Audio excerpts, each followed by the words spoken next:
ايود احدكم ايا پتاسو کی یو سړی دا خوشی ان تکون له جنت چید د پاره یو باغ من نخیل و اعناب د خرما او د انګور تجری من تحتها الانهار در اغه باغ لاندې نهرونه بهیږي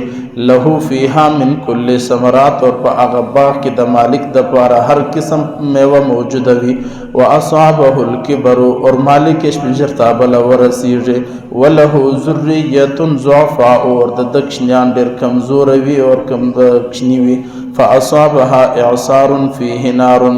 د دغه باغ کې اچانک د یو خاصه زوردار ور راسي فاحترقت هغه باغ وسوځي كذلك يبين الله دا غرکم الله تعالی بیانی لكم استاسو د پر آیات نشانیانی لعلكم تتفکرون شاهد چې تاسو فکر وکړئ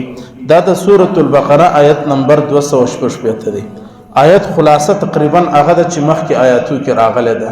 بس الله نن په یو شایسته مثال باندې یو سړی دی باغ لري د هر شي باغ چې دلته خو انګورو که خرماوي دي که د سیب که د انار وي که د کشمش که د هر څه باغ تاسو رہی الله رب العزت ته فراوانی درکړي د شایسته مال درکړي دي او تش پنجره سوی اولاد د کمزوري دي اچانک یو دم د ستا سیستم سره خراب اور نن زبر ډیر زیات روانم د غس دماغ څنګه مالدارانی کم زیل انجام ورسیش څنګه کروڑپتیانو چې نن د بل د کور د ډوډۍ محتاج دي څنګه نوکری وي څنګه مالونه وو څنګه گاډیان وي اور نن د بل د کور محتاج دي عزیزانو اور دا د الله رب العزت یو عجیب نظام دی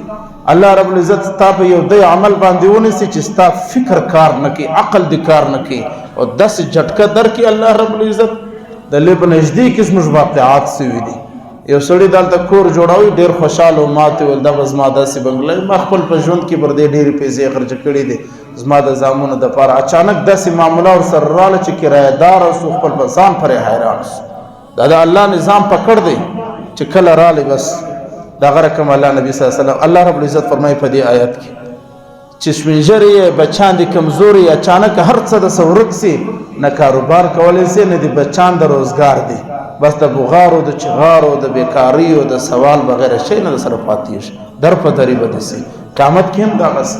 مال به خرج کړي خلق سره به تعاون کړي په اخلاص به دغه بدني کړي په احسان او پر یاکاریو په تکلیف باندې به کړي لکه مخکې چې شرایط بیان سول قیامت کې چې ورسه الله وحزا خالل الله